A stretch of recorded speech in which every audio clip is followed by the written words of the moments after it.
Minutes will challenge everything you think you know about strength, respect, and who really holds power, and before you even blink, smash that subscribe button if you believe the most unbelievable stories are the ones that turn out to be true.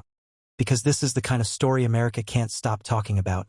The kind that starts small and ends with jaws on the floor. It began on an ordinary Wednesday night at a polished suburban martial arts academy, where trophies lined the walls like a shrine to dominance, where a crowd had gathered to watch Ethan Cole, local legend, certified black belt, tournament winner, social media famous fighter with a smile sharpened by confidence, finish his class, and as students filtered out buzzing about his speed and precision, Ethan noticed the janitor mopping the edge of the mat, a quiet older black man everyone called Mr. Lewis, the man who came in after hours, wore the same faded blue uniform every night, and spoke so softly most people never really heard him, and with a laugh meant to impress his friends, Ethan tossed out what he thought was harmless, saying, "Hey man, you look like you've got good balance, you ever spar for fun?"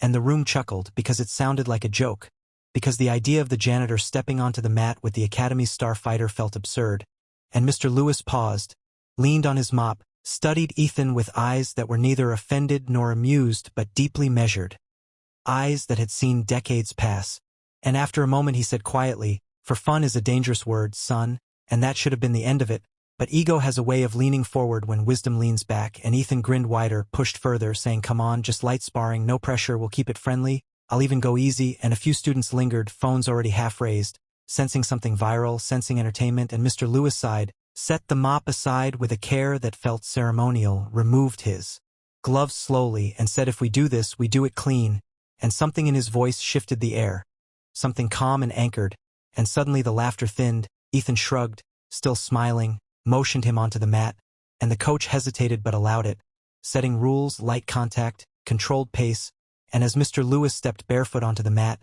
shoulders relaxed, posture unassuming, Ethan bounced on his toes, the picture of modern athleticism. And when the bell rang, Ethan moved first, a quick feint, a playful jab meant to test, and Mr. Lewis slipped it effortlessly, not fast, just exactly where the punch wasn't, like he'd already read the sentence before it was written, and a murmur rippled through the room.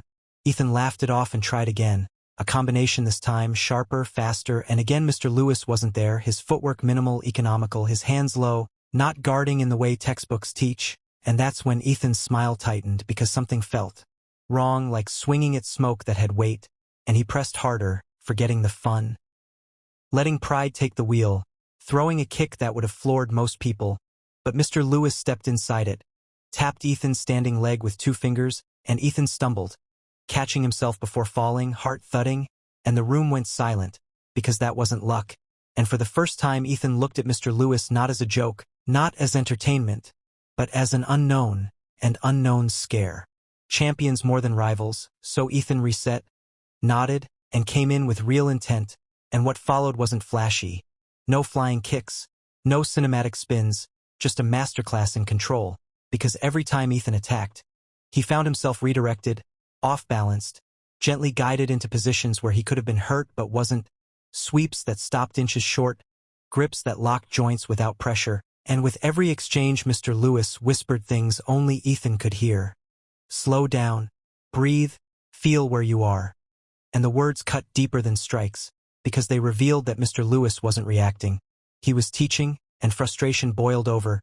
Ethan lunged recklessly, and in one smooth motion Mr. Lewis stepped aside, placed a palm on Ethan's shoulder and a foot behind his heel, and Ethan found himself on the mat staring up at the ceiling, unharmed, confused, the wind knocked out of his certainty. And when Mr. Lewis offered a hand to help him up, Ethan hesitated, then took it, and the grip was firm but kind, and the coach called it there, the room erupting not in cheers but stunned whispers, phones lowering, eyes wide, and someone finally asked the question hanging heavy in the air. "Where did you learn to do that?" And Mr. Lewis smiled, a small tired smile, and said, "Life teaches if you listen," and he went back to his mop, leaving the room buzzing. But the story didn't end there, because the video leaked anyway, cropped, titled disrespectfully at first, then re-uploaded with awe, and within days millions had watched the janitor outmaneuver the black belt, commentators speculating, armchair experts dissecting frames, and finally a journalist tracked Mr. Lewis down, sitting on a bench outside the academy during a break. And that's when the twists began to surface, because his name wasn't just Mr. Lewis. It was Samuel Lewis Carter, former Marine, former boxing coach, former competitive judoka who'd walked away from the spotlight decades earlier after his younger brother died in a senseless fight. Fueled by ego, and Samuel had promised himself he'd never raise his hands in anger again. Choosing anonymity. Choosing work that let him stay close to the mat without feeding the monster of pride.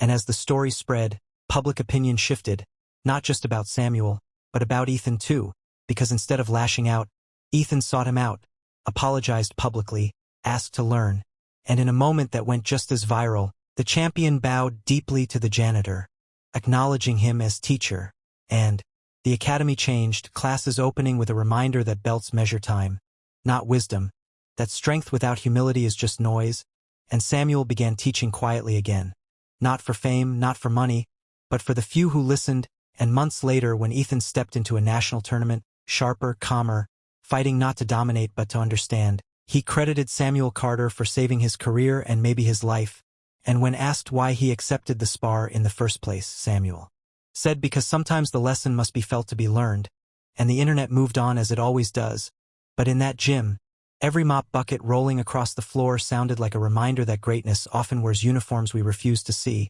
and that the most powerful moments don't end with someone being humiliated, but with everyone standing a little quieter, a little wiser, and a little more speechless than before.